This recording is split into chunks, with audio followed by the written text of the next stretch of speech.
Right now, at this very moment, you are hurtling through space at over 1.3 million miles per hour. You're spinning on a rock that's spinning around a star that's spinning around a galactic center that's moving through a universe so vast that if you were to count every star in the observable cosmos at 1 per second, it would take you 10,000 trillion years to finish. And here's the thing that might make your stomach drop a little. The universe has absolutely no idea you exist. Not in a cruel way, not in a deliberate way. It simply doesn't have the capacity to know or care. You could live the most extraordinary life imaginable or disappear tomorrow, and the cosmos would continue exactly as it always has, utterly indifferent to your presence or absence. If that thought makes you uncomfortable, good. Stay with me. Because what I'm about to share with you over the next little while might just be the most liberating thing you've ever heard. This isn't a video about making you feel small or insignificant. This is about something far more profound, far more human, and far more beautiful than that. This is about understanding the psychology of what happens when we truly grasp our place in the universe, and why that understanding, terrifying as it might seem, could actually set you free. See, there's this fascinating thing that happens in the human brain when we're forced to confront cosmic scales, when we really sit with the reality of our size and our brevity in the scheme of things. And psychologists, philosophers, and scientists have spent decades studying this exact phenomenon. They've discovered something remarkable. The people who can genuinely accept their cosmic insignificance, who can look that reality straight in the face and keep living anyway, they're often the happiest, most fulfilled, most purposeful people you'll ever meet. Sounds paradoxical, doesn't it? But it's true. And by the end of this video, I'm going to show you exactly why. So, take a breath. We're about to zoom out further than you've probably ever zoomed out before. We're going to look at some numbers that will make your head spin, dive into some psychology that will make you question everything, and explore some philosophy that's been grappling with these questions for centuries. And somewhere in the middle of all that, I think we're going to find something genuinely profound about what it means to be human. Let's begin. Let's start with the basics, the raw numbers that define our place in this cosmos. Because before we can understand the psychology of insignificance, we need to really, truly comprehend just how small we are. And I mean really comprehend it, not just intellectually acknowledge it. You are approximately 1.7 meters tall, give or take. That's your scale. That's the range at which you experience reality. The average human body contains about 10 octillion atoms. That's 10 followed by 27 zeros. 10 million billion billion. Think about that for a second. You are made of so many fundamental particles that if you tried to count them at 1 per second, you'd need roughly 300 trillion years to finish, and that's more than 20,000 times the current age of the entire universe. You are, in a very real sense, a galaxy of atoms walking around. But here's where things get interesting. While you contain an almost incomprehensible number of atoms, you are simultaneously almost nothing when compared to the structures above you. The Earth, our home, this pale blue dot we all share, has a diameter of about 12,742 kilometers.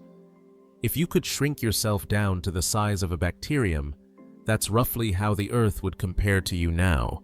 You are a microscopic speck on its surface. And Earth is nothing. Our Sun could fit 1,300,000 Earths inside it. 1.3 million. Imagine trying to visualize that. The Sun is so large that if it were a hollow sphere, you could dump Earth into it over 1 million times before filling it up. And yet our Sun is, by cosmic standards, utterly unremarkable. It's a medium-sized yellow dwarf star, one of somewhere between 100 billion and 400 billion stars in our Milky Way galaxy alone. The Milky Way is 100,000 light-years across. Let me put that in perspective for you.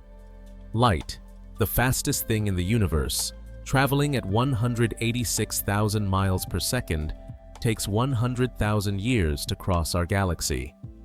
If you could somehow travel at the speed of light, which nothing with mass can ever do, you would need 100 millennia to go from one side to the other. And during that entire journey, you'd pass billions of stars, many of them likely hosting their own planetary systems, their own worlds, their own potential stories. But the Milky Way is just one galaxy.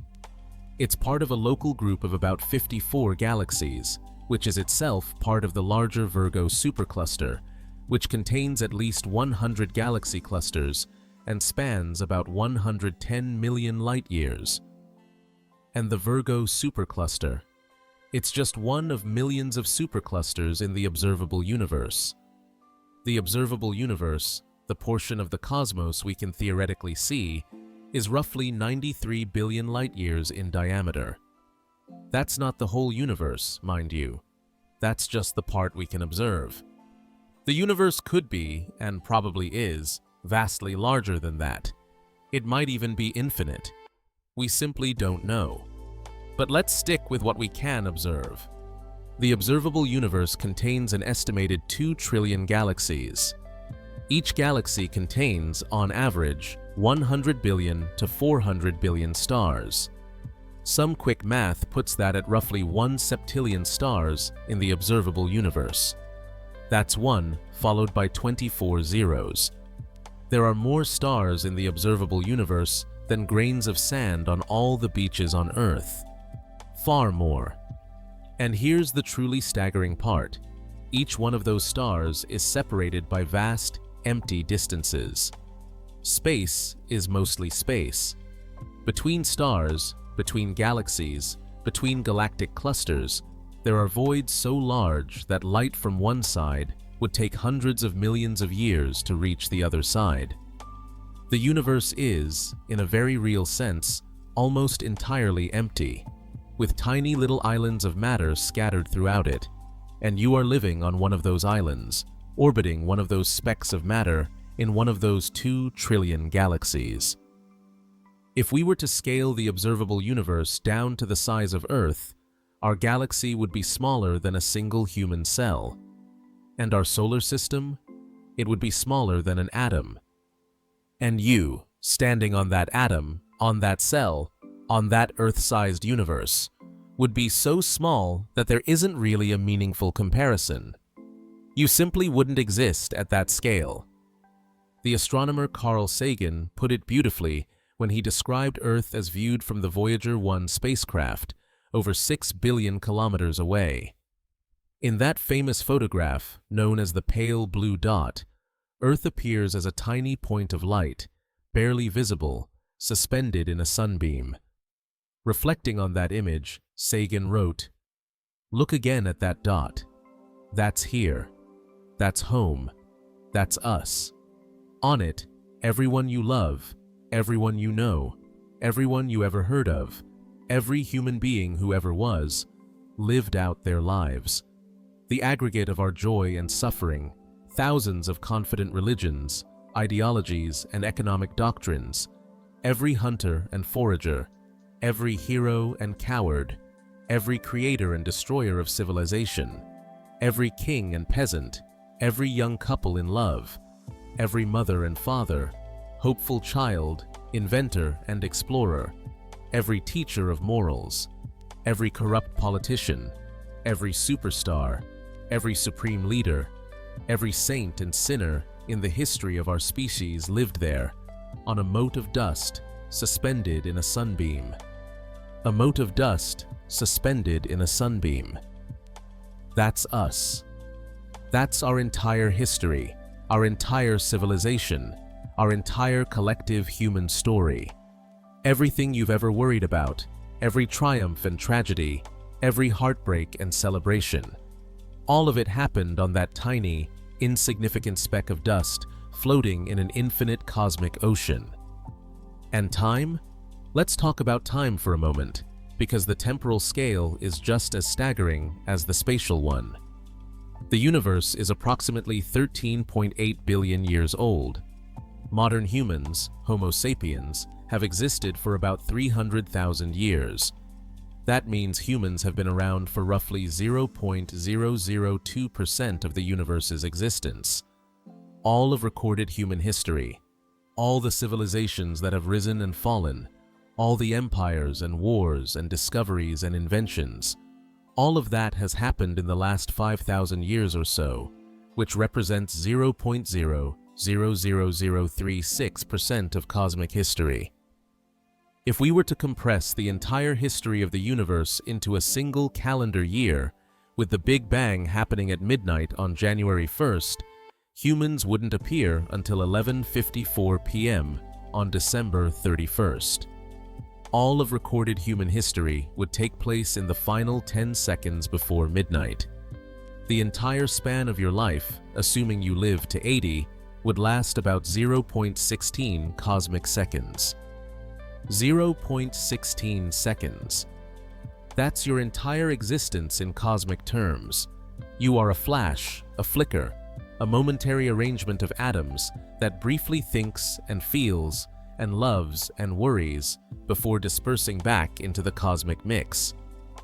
The universe existed for billions of years before you were born, and it will continue for trillions of years after you're gone, completely unaware that you were ever here. So let me ask you, how does that make you feel? If you're honest with yourself, it probably doesn't feel great. It might feel crushing. It might feel terrifying. It might make you feel like nothing you do matters, like your life is ultimately pointless, like we're all just cosmic accidents stumbling around in the dark, pretending our little dramas mean something when they absolutely don't. If you're feeling that right now, you're in good company. Because that feeling, that existential vertigo, has a name. Psychologists call it the experience of cosmic insignificance, and it's one of the most fundamental psychological challenges human beings face.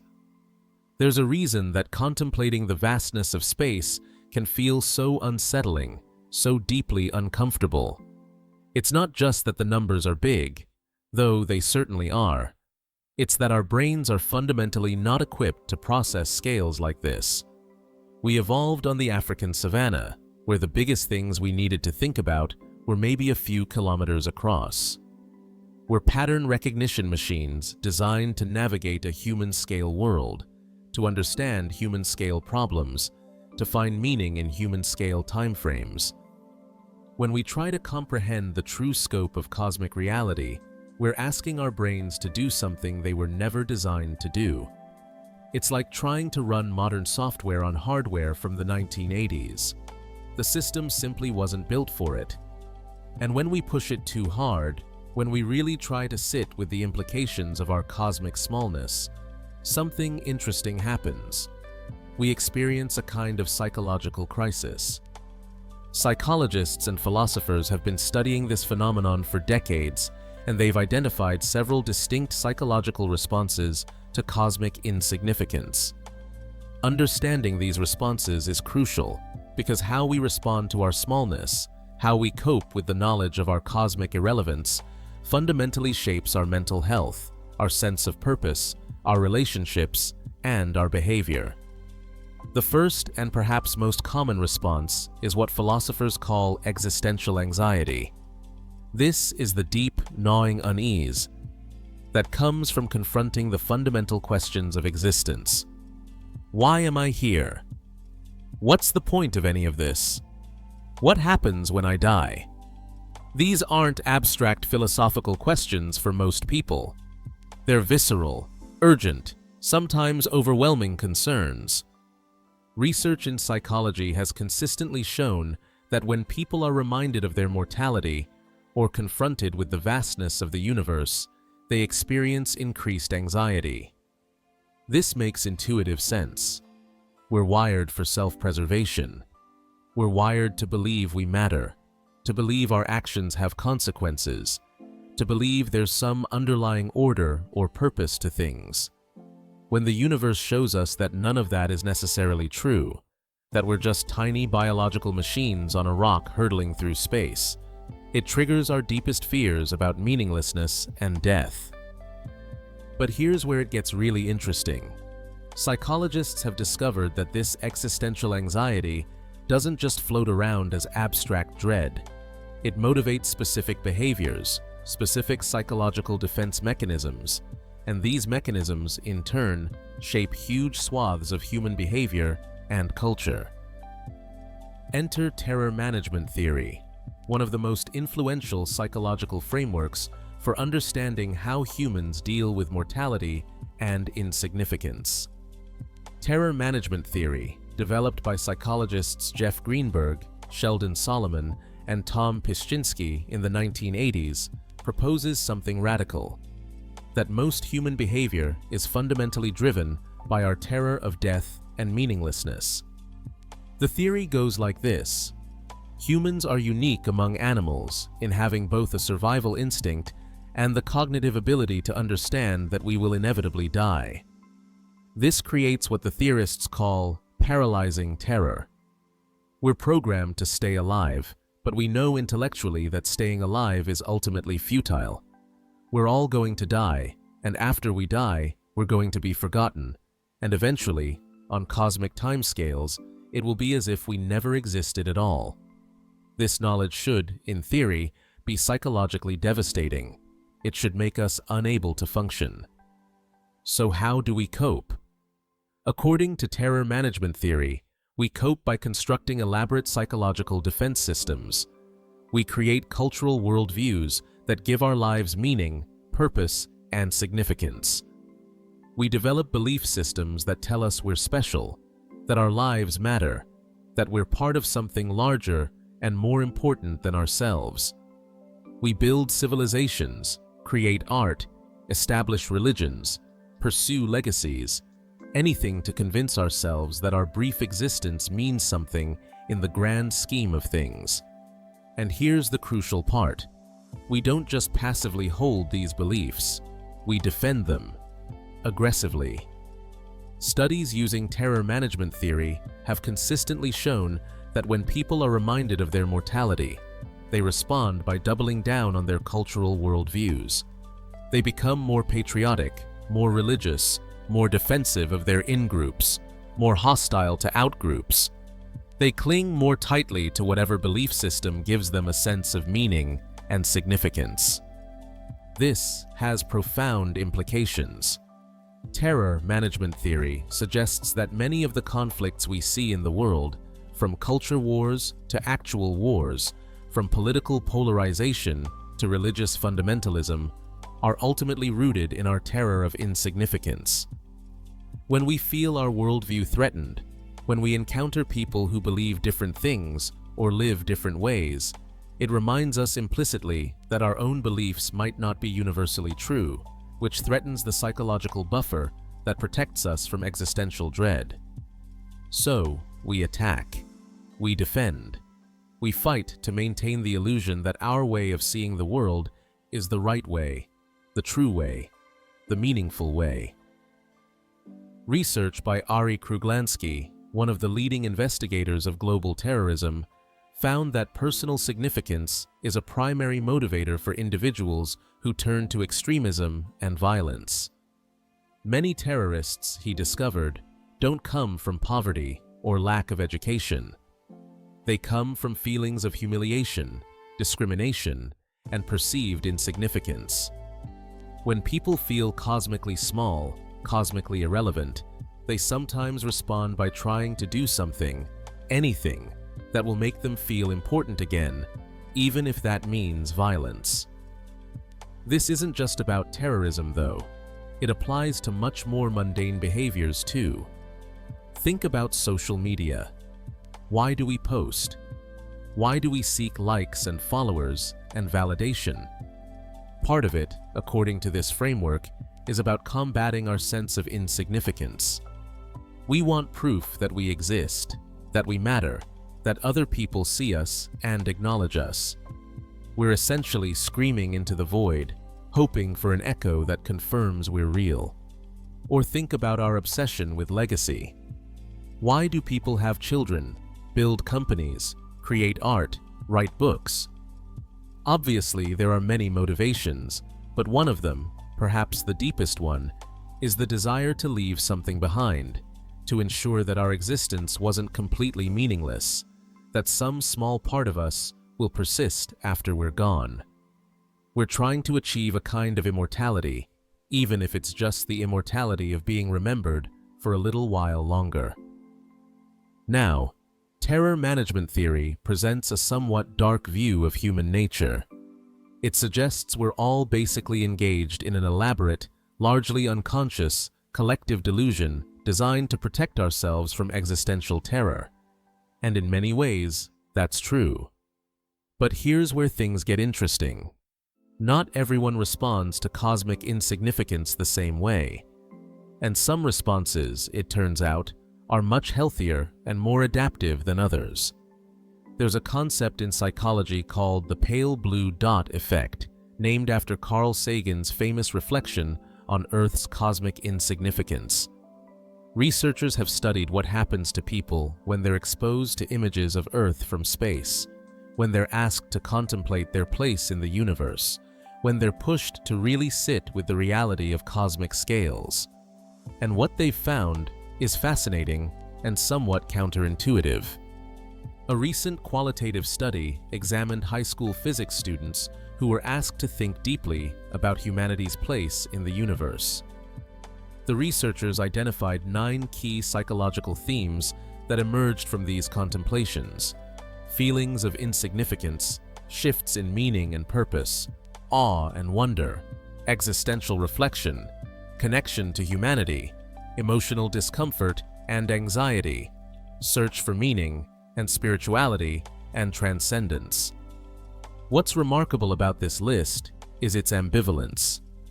Notice that it includes both negative responses like anxiety and discomfort, and positive responses like awe, wonder, and connection. The same contemplation that makes some people anxious makes others feel deeply connected to the rest of humanity.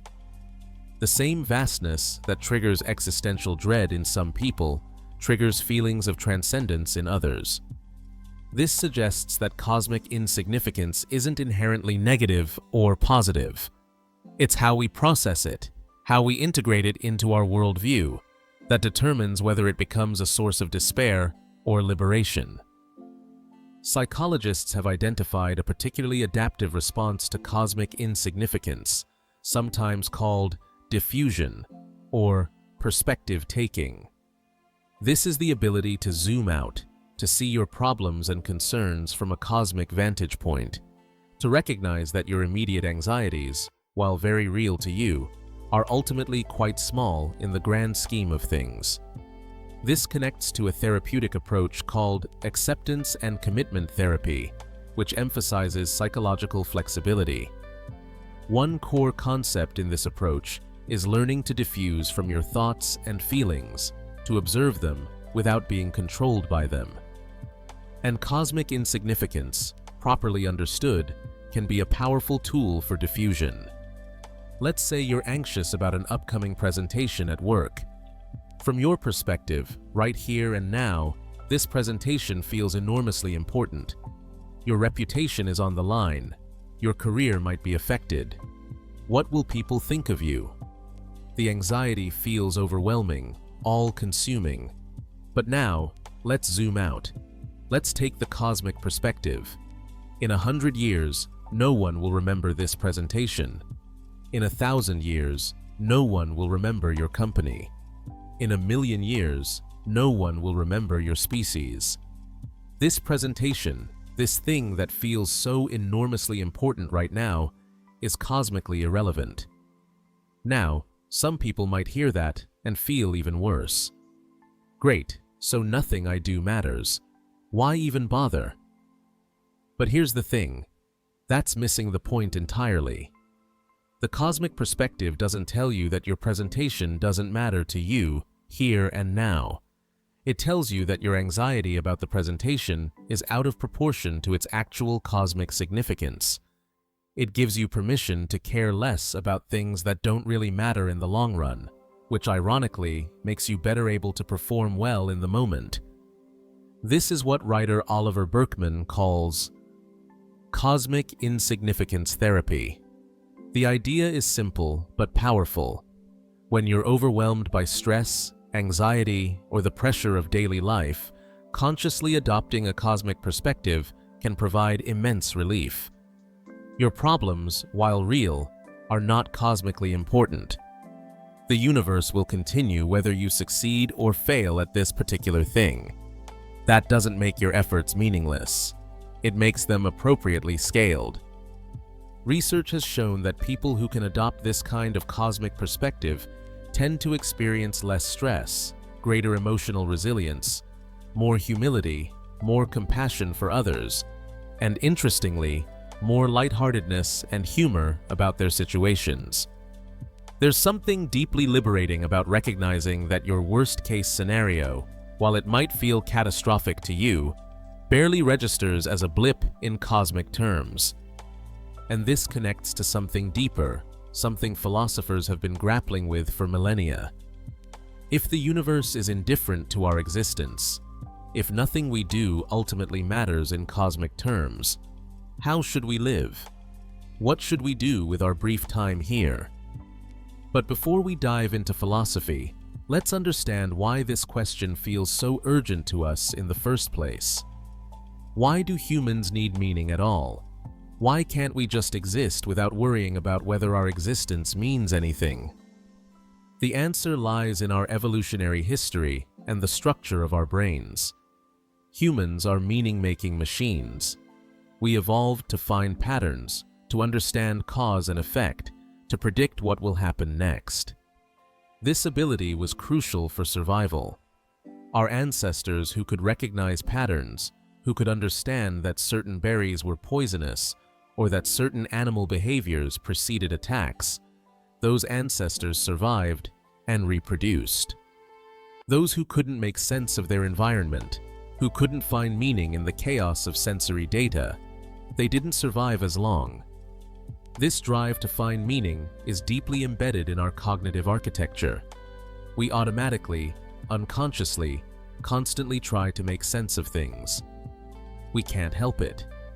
When we encounter randomness or chaos, we feel uncomfortable. Our brains want coherence, want narrative, want things to make sense.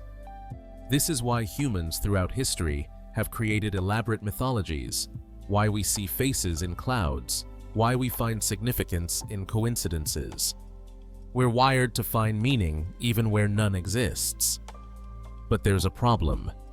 This meaning-making machinery evolved to help us navigate the physical and social world at human scales. It evolved to help us avoid predators, find food, maintain relationships, navigate social hierarchies. It didn't evolve to help us cope with cosmic scales, with the knowledge of our own insignificance, with existential questions about the meaning of existence itself. Research has shown that humans can't endure life without some sense of coherence, without some narrative that makes sense of our experiences. When people experience traumatic events, one of the most psychologically damaging aspects is often the meaninglessness of it. Why did this happen to me?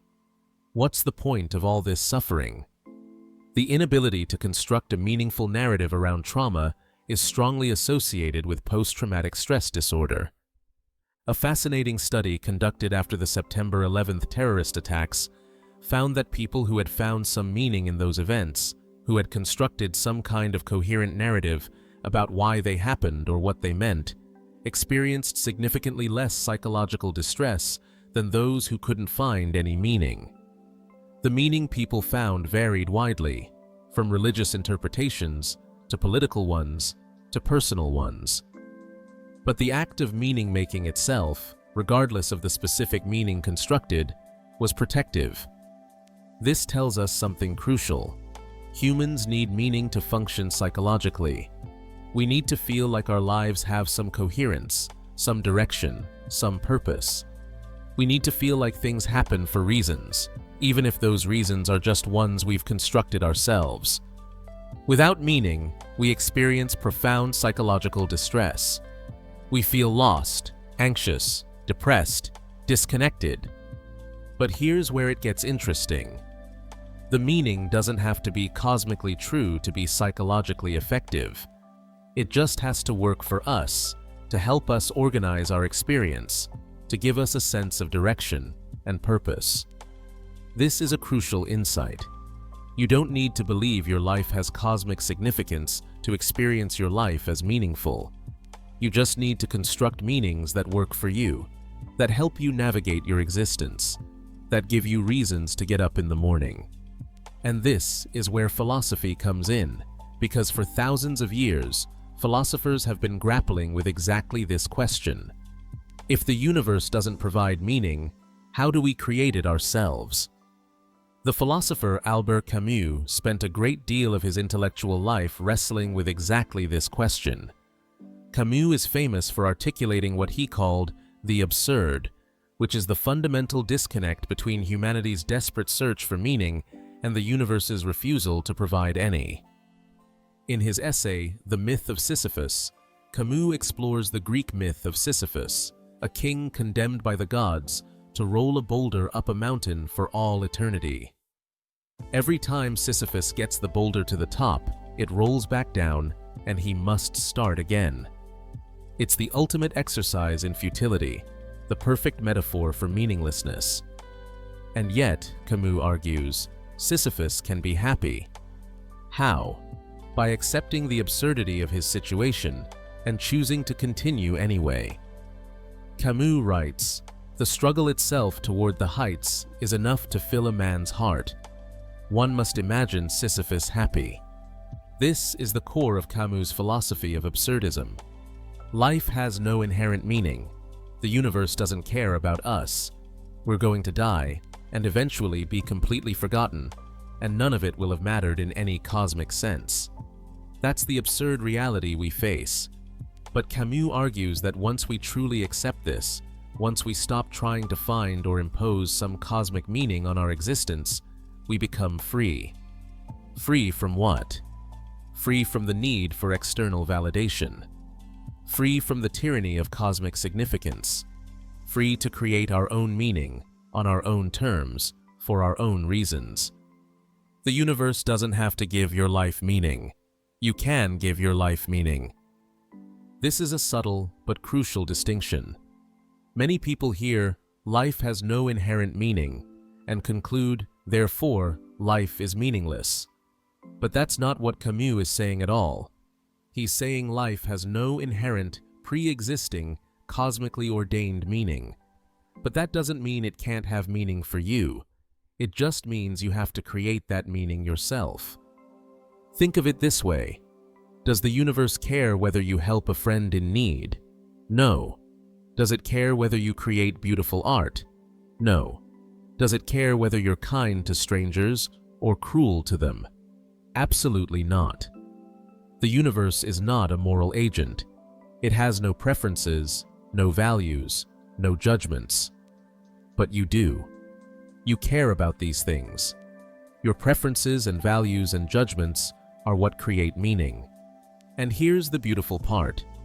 This meaning is no less real just because it's subjective. When you help a friend, when you create something beautiful, when you choose kindness over cruelty, that matters. It matters to you. It matters to the people affected by your actions. It matters in the context of your life and your relationships and your community. The fact that it doesn't matter cosmically doesn't diminish its importance within the human sphere. Camus argues that the appropriate response to the absurd is what he calls revolt. Not revolt in the sense of violence or destruction, but revolt in the sense of defiance. It's the refusal to accept that life's lack of cosmic meaning should lead to despair or nihilism. It's the choice to live fully, passionately, and authentically, despite knowing that it's all ultimately absurd. This connects to another concept Camus emphasizes: lucidity. Lucidity is the clarity and courage of mind that refuses comforting illusions and self-deception. It's the willingness to look at reality as it actually is, not as we wish it were. And Camus argues that true freedom, true authenticity, true happiness can only come from this kind of lucid acceptance. Most people, most of the time, live in what Camus might call bad faith. They cling to belief systems that promise cosmic significance, whether religious or secular. They tell themselves stories about how they're part of some grand plan, how their actions have eternal consequences, how they're ultimately special and important in the eyes of the universe, or God, or history. And Camus isn't saying these beliefs are necessarily false, though he clearly thinks some of them are. He's saying they're evasions. They're ways of avoiding the fundamental absurdity of existence. But avoiding absurdity comes at a cost. When you base your sense of meaning on external sources, on cosmic validation, on the promise of eternal significance, you become dependent on those sources. You become vulnerable to existential crises when those sources fail you or are challenged. You become rigid, defensive, unable to adapt. In contrast, when you accept the absurd, when you build your meaning from the ground up based on your own values and choices, you become psychologically flexible, resilient, and genuinely free. You're no longer waiting for permission from the universe to find your life meaningful. You're no longer vulnerable to the universe's indifference. You've taken responsibility for creating your own meaning, and that meaning is as real and as valid as any cosmic meaning could ever be. Now, I want to be clear about something here. This doesn't mean anything goes. It doesn't mean all meanings are equally good or equally valid. You still live in a world with other people, with consequences, with ethics. Your ability to create meaning doesn't give you license to harm others or live purely selfishly. In fact, Camus would argue the opposite. Once you accept that we're all in the same absurd situation together, all trying to create meaning in an indifferent universe, you develop a kind of solidarity with other humans. We're all Sisyphus, all pushing our respective boulders, and that shared condition should make us more compassionate, more understanding, more kind. So, where does all of this leave us practically? You're living your life, right here, right now, with all the pressures and concerns and responsibilities and relationships that fill your days. How does knowing about your cosmic insignificance actually help you? Let me share with you what I think is the most practical and profound implication of everything we've discussed so far. The universe's indifference to your existence is not a bug, it's a feature. It's actually the foundation of your freedom. Think about what it would mean if the universe did care about you, if there was some cosmic plan, some predetermined purpose, some grand design that you were meant to fulfill. That sounds appealing at first, doesn't it? The idea that you're here for a reason, that your life has some built-in significance. But think about the implications. If there's a cosmic purpose to your life, that means there's also a cosmic way you're supposed to live. There are rules you're supposed to follow. There's a standard you're supposed to meet. And if you fail to meet that standard, if you deviate from that purpose, you've failed not just personally, but cosmically. That's an enormous burden. That's the weight of the universe on your shoulders. And worse, it's a burden you can never fully know you're carrying correctly. How do you know you're fulfilling your cosmic purpose? How can you ever be sure you're living the right way, making the right choices, being the right kind of person? You can't. You'd spend your entire life anxious and uncertain, trying to divine the cosmic will and worrying that you're getting it wrong. But if the universe is indifferent, if there is no cosmic plan, if you're just a temporary arrangement of atoms that happens to be conscious for a little while, then you're free. Free to choose your own values, free to define success on your own terms, free to experiment, to make mistakes, to change your mind, to explore different ways of being. The universe doesn't care, which means you get to care. Your preferences matter because you say they matter, not because they're cosmically ordained. This is enormously liberating once you really internalize it. Take something as simple as career choice. In a universe that cared, there would presumably be a right career for you, a path you're meant to follow. Not choosing that path would be a cosmic mistake, but in an indifferent universe, you're free to choose based on what you actually want, what actually brings you satisfaction, what actually aligns with your values. And if you choose wrong, so what? The universe doesn't care. You can choose again. You can pivot. You can reinvent yourself as many times as you want within the constraints of your life. Or take relationships. In a meaningful universe, there might be a one true love, a person you're meant to be with. Miss them, and you've failed cosmically. But in an indifferent universe, you're free to love whomever you choose, to build relationships that work for you, to leave relationships that don't. Your choices matter because they affect your life and the lives of those around you, not because they're written in some cosmic ledger. This extends to every domain of life: your career, your relationships, your hobbies, your beliefs, your lifestyle, all of it. The universe's indifference means you're the author of your own life in a way that would be impossible if cosmic meaning existed.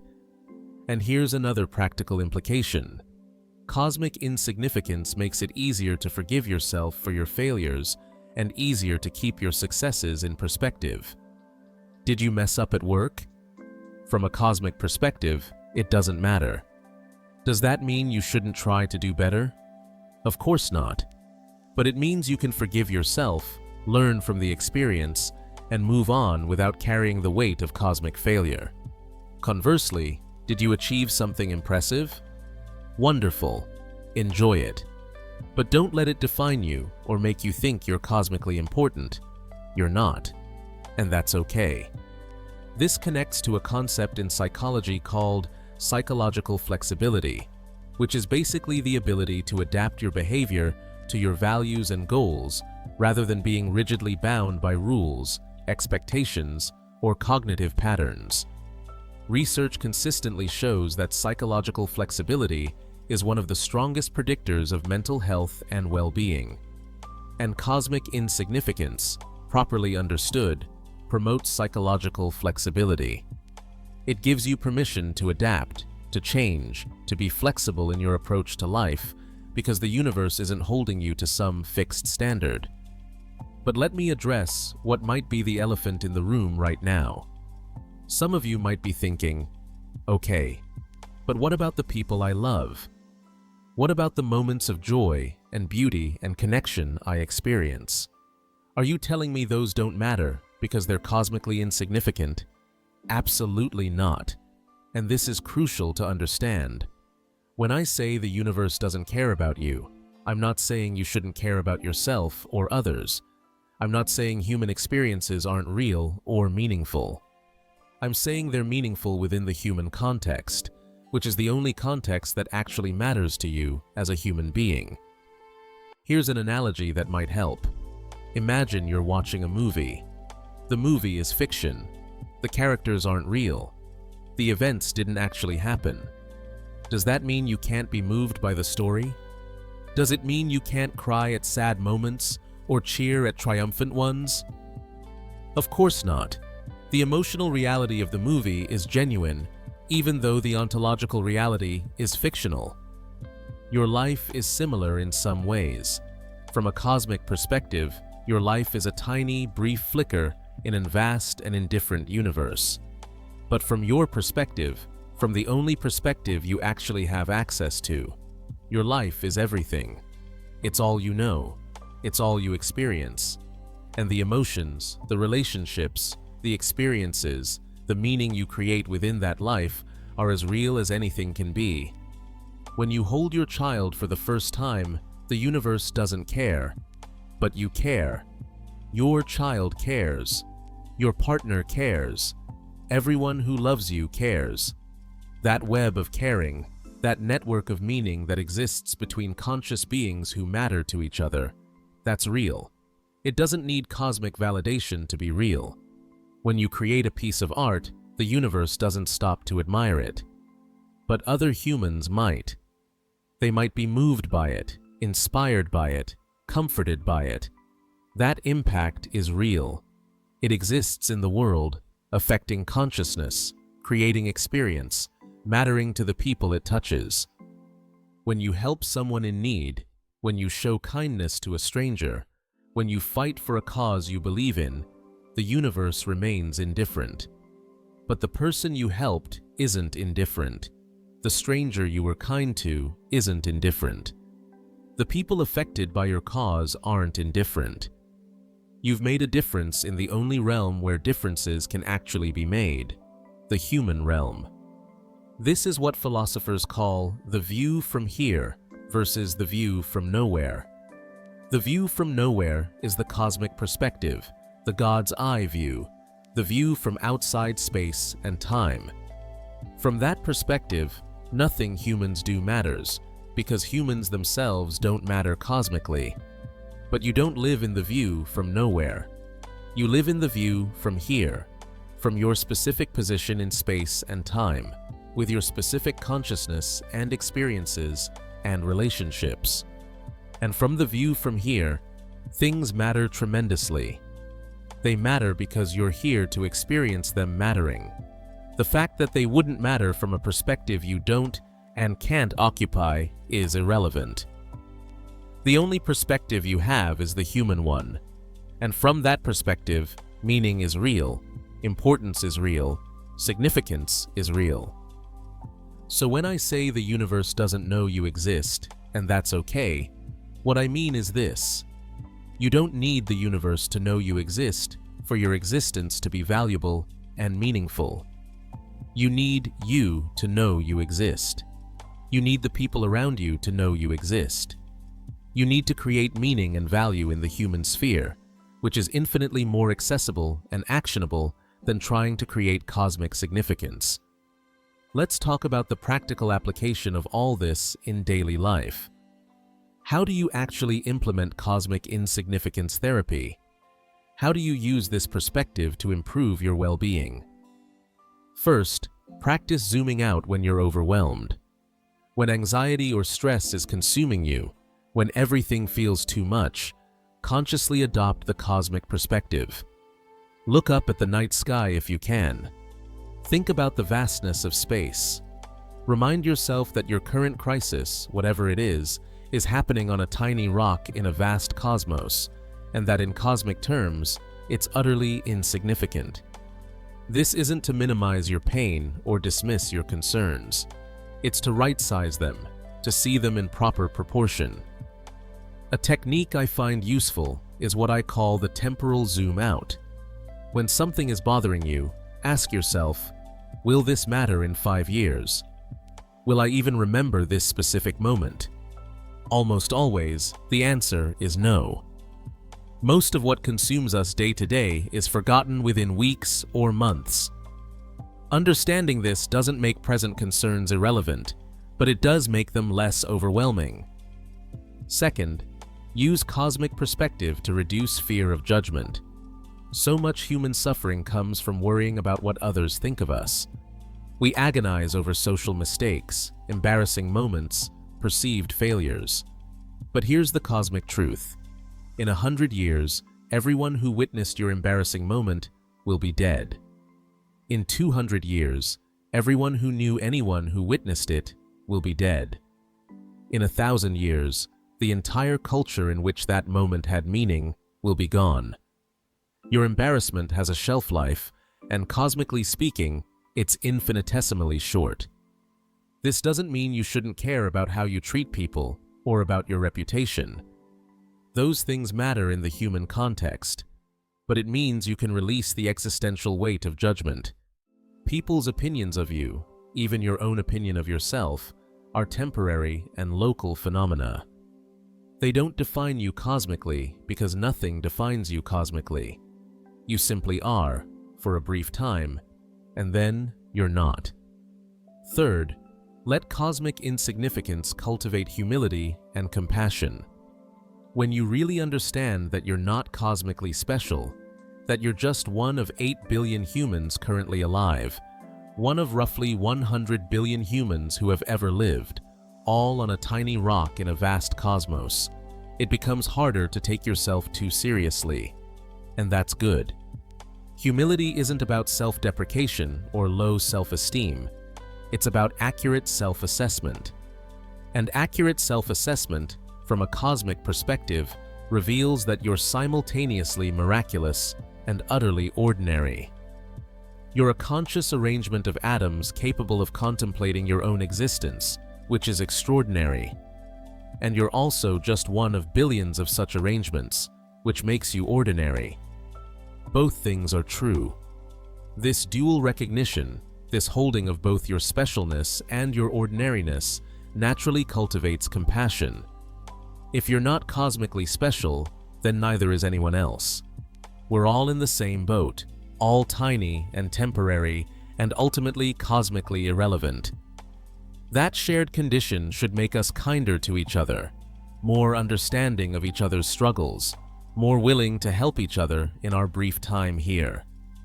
Research on what's called the overview effect supports this.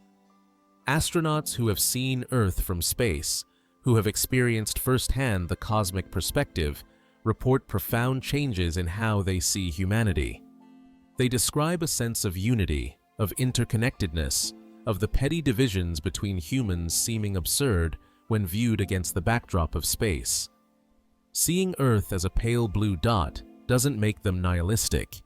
It makes them more concerned about the planet, more caring toward other humans, more aware of how precious and fragile our little bubble of life is. Fourth, use cosmic insignificance to make better decisions. When you're faced with a choice and you're paralyzed by the fear of choosing wrong, adopt the cosmic perspective. In cosmic terms, neither choice matters. That's not depressing. That's liberating. It means you're free to choose based on what you actually want, what actually serves your values, what actually brings you satisfaction, or growth, or connection. Will the universe judge you if you take the safe job instead of the risky one? No. Will it judge you if you take the risky job? Also no.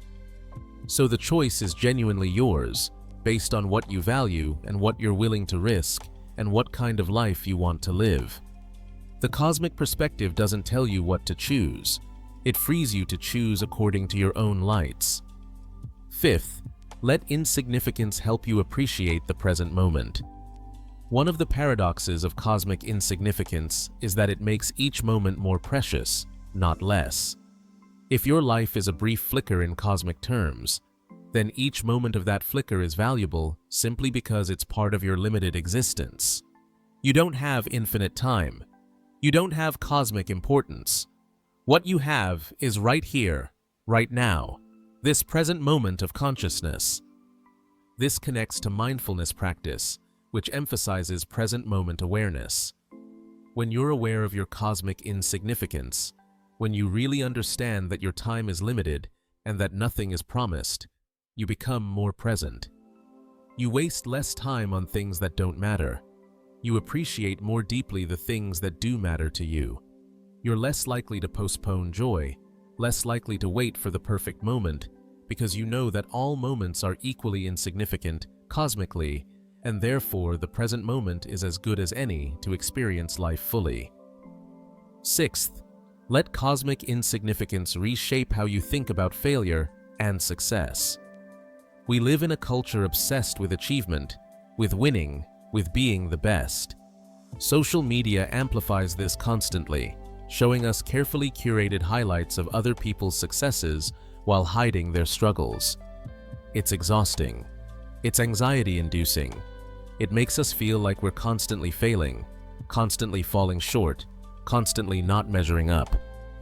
But here's the cosmic truth. Success and failure are human constructs. They're categories we invented to make sense of our experiences.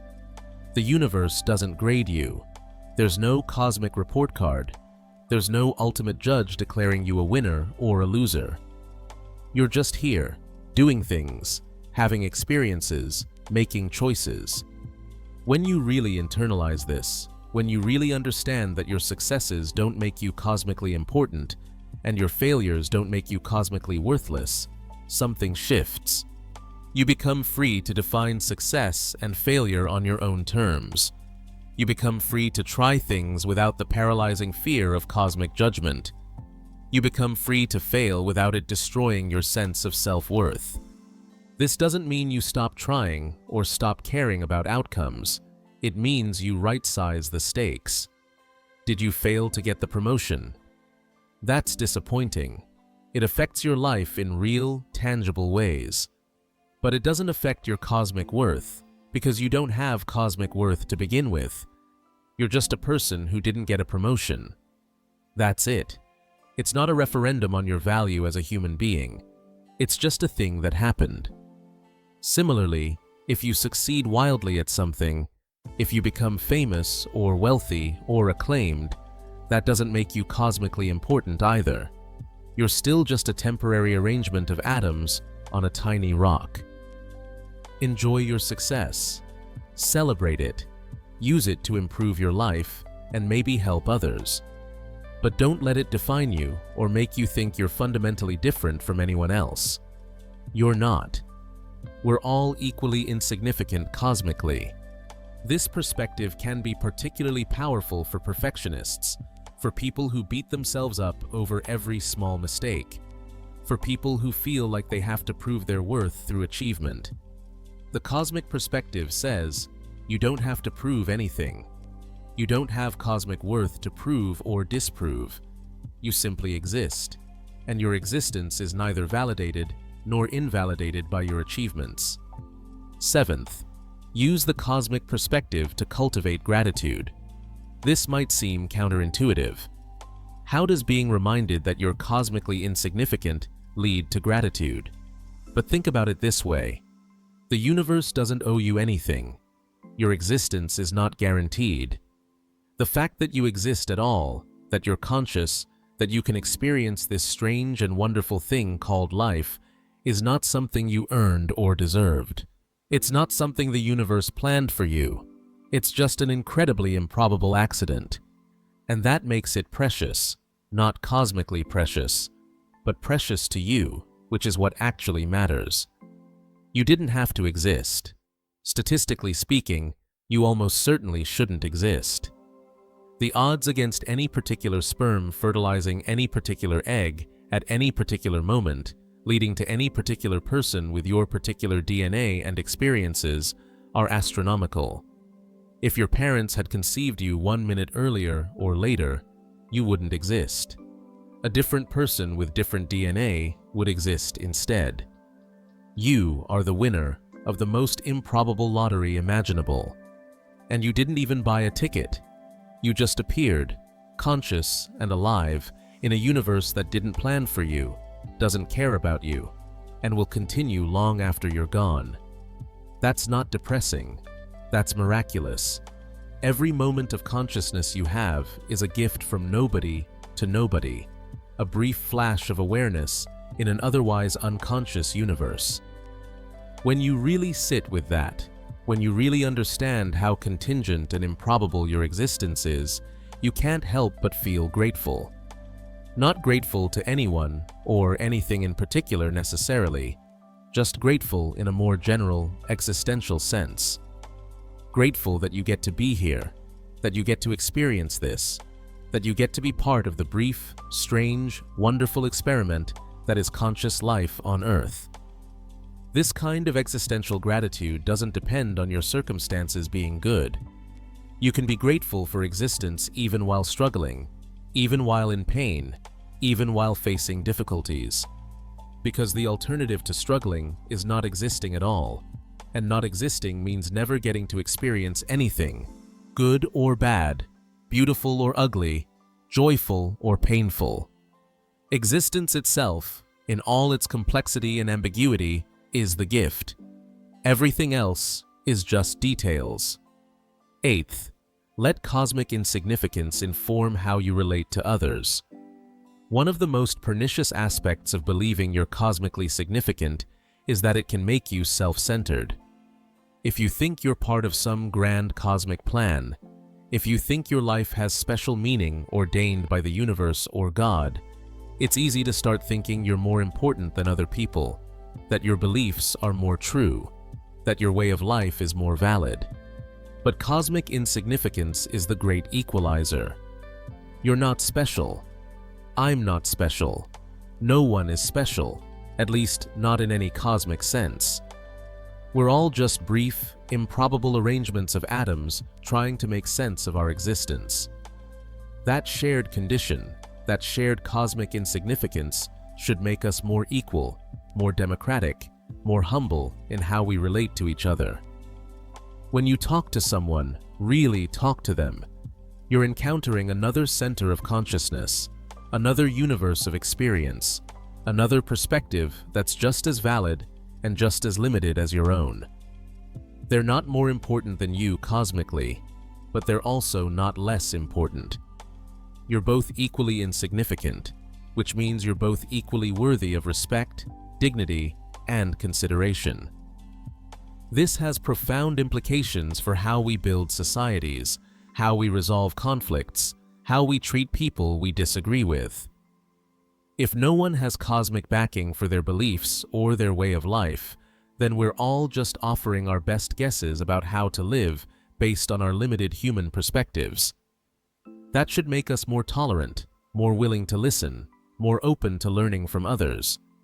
It should make us less dogmatic, less certain that we have all the answers, less willing to impose our views on others through force or coercion. Think about the arguments you've had, the conflicts you've experienced. How many of them were really about one side being objectively right and the other being objectively wrong? How many were really just about different people with different values and experiences coming to different conclusions about what matters or how to live? The cosmic perspective doesn't tell you that all views are equally valid, that there's no truth or no ethics. But it does suggest that most of the certainty we feel about our beliefs is probably overconfident. We're all just guessing, all trying to figure this out as we go. Now, I want to address something that might be troubling some of you. Throughout this video, I've been talking about cosmic insignificance as if it's a settled fact, as if we know for certain that we're cosmically irrelevant. But actually, we don't know that, and that uncertainty is worth exploring. Here's the thing. We don't actually know whether humans, or consciousness more generally, has any cosmic significance. It's entirely possible that we do. The universe is weird and wonderful and full of things we don't understand. Consciousness itself is one of those things. We have no idea how or why matter arranged in certain ways becomes conscious, capable of subjective experience. It's one of the deepest mysteries in all of science and philosophy. Some physicists and philosophers argue that consciousness might be fundamental to the universe in ways we don't yet understand. Maybe the universe needs observers to exist. Maybe consciousness plays some crucial role in cosmic evolution. Maybe, as physicist John Wheeler suggested, the universe is participatory, brought into being by observation and measurement. We also don't know if we're alone in the universe. There are potentially billions of habitable planets in our galaxy alone, and trillions of galaxies beyond ours. Life might be common, or we might be the only conscious beings in the observable universe. We simply don't know. If consciousness is rare, if we're one of the few or even the only example of the universe becoming aware of itself, that makes us cosmically significant in a profound way. We'd be the universe's eyes and ears, the only way the cosmos experiences itself. That's not insignificant, that's extraordinary. Even if conscious life is common, there's no guarantee it develops to the level of sophistication that humans have reached. Maybe most conscious life exists at a much simpler level. Maybe the kind of abstract thinking, meaning-making, self-reflection that humans are capable of is actually quite rare cosmically. In that case, we'd still be significant as an unusual example of what matter can become. So when I talk about cosmic insignificance, I'm really talking about a perspective, a stance, a way of looking at things that I find psychologically useful and philosophically honest, given what we currently know. But I'm not claiming it's the absolute truth. It might be that future discoveries reveal humans, or consciousness, or Earth, or something else about our situation to be cosmically significant in ways we can't currently imagine. The point isn't to definitely conclude that we're insignificant. The point is to explore what happens psychologically when we entertain that possibility, when we sit with the idea that we might not be cosmically important. And what we find is that for many people, that possibility, scary as it sounds, is actually liberating and life-affirming. But I also want to be clear about the limits of this perspective. Cosmic insignificance therapy, absurdism, existential philosophy. These are tools, not dogmas. They're useful for some people in some contexts. They help with certain kinds of psychological problems, but they're not the only way to find meaning, and they're not right for everyone. Many people find deep meaning and profound purpose in religious or spiritual frameworks that posit cosmic significance. They believe they're part of a divine plan, that their actions have eternal consequences, that there's a transcendent meaning to existence. And for them, that belief provides comfort, direction, community, and moral grounding. Who am I to say they're wrong? The truth is, we can't prove cosmic meaning exists, but we also can't prove it doesn't exist.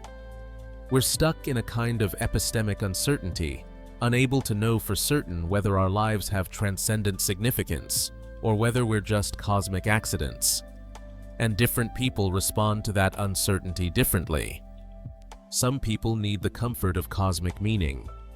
They need to believe there's a plan, a purpose, a reason for everything. And if that belief helps them live better lives, be kinder people, find peace in difficult times, then it's serving a valuable function regardless of its metaphysical truth. Other people, myself included, find comfort in accepting uncertainty and potential meaninglessness. We find the idea of cosmic indifference liberating rather than terrifying. We prefer to take responsibility for creating our own meaning rather than trying to discern or fulfill some cosmic purpose. Neither approach is objectively right or wrong. They're different psychological strategies for dealing with the same fundamental human condition, the need for meaning in a universe that may or may not provide it. What I would caution against is rigidity in either direction. If you believe in cosmic meaning, be open to the possibility that you might be wrong, and be respectful of those who find meaning differently. If you embrace cosmic insignificance, be open to mystery and wonder, and be respectful of those who find comfort in transcendent beliefs. The goal isn't to convince everyone to adopt the same philosophy. The goal is to help people find sustainable, healthy ways of creating meaning and living well, whatever form that takes for them. So let's bring this all together. We've covered a lot of ground. We've looked at the staggering scales of space and time that dwarf human existence. We've explored the psychology of how humans respond to cosmic insignificance, from terror management theory to absurdist philosophy. We've discussed practical applications of cosmic perspective in daily life, and we've acknowledged the uncertainty and personal nature of these questions. What's the takeaway? What's the core message I want you to leave with? It's this: the universe doesn't know you exist, and that's okay. In fact, it's more than okay. It's an opportunity. You are not cosmically significant in the sense that the universe cares about you or has a special plan for you. You're a temporary arrangement of atoms on a tiny rock in an incomprehensibly vast cosmos. In a trillion years, no one will remember you existed. In a trillion years, all evidence of human civilization will likely be gone. From a cosmic perspective, your life is less significant than a single grain of sand on all the beaches of Earth. But here's what's equally true. You are conscious. You are capable of experience, of thought, of feeling, of meaning-making. You can love and be loved. You can create and destroy. You can help and harm. You can experience joy and suffering, beauty and ugliness, connection and isolation. You are, for this brief moment, aware of your own existence, which is perhaps the strangest and most wonderful thing in the entire universe. And within the context of your life, within the sphere of human experience, your choices matter. Your actions have consequences. Your relationships create meaning. Your values guide behavior. The meanings you create are real meanings. The purposes you pursue are real purposes. The significance you assign to things has real effects on your consciousness and on the consciousness of others. You don't need the universe to validate your existence for your existence to be valuable. You don't need cosmic significance to live a significant life. You need to be fully present in the life you have, to create meaning where meaning can actually exist, in relationships, in experiences, in the human world. The universe's indifference isn't a curse. It's not a source of despair. It's the foundation of your freedom. You're free to choose your values, free to define success, free to love whom you choose, free to pursue what brings you joy, free to change your mind, free to make mistakes, free to be fully, authentically human in all your glorious insignificance. And there's something deeply beautiful about that. About all of us, 8 billion cosmic specks, all creating meaning together on our pale blue dot, all trying to live good lives in the brief time we have. We're all Sisyphus, all pushing our boulders, all making our way through an absurd universe that will outlast us by trillions of years. But we're making our way together. We're finding meaning together.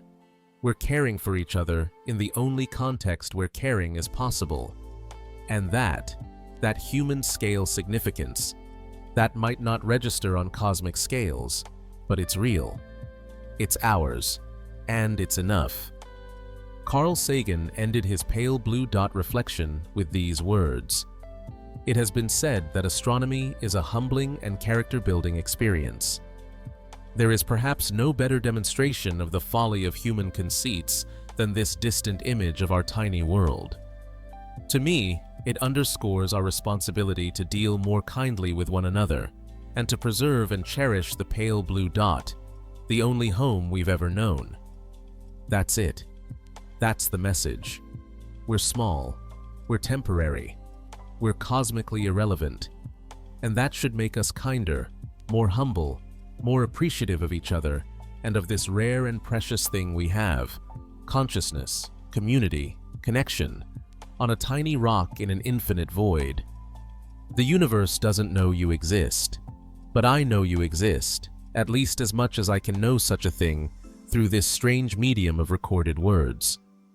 You know you exist. The people in your life know you exist.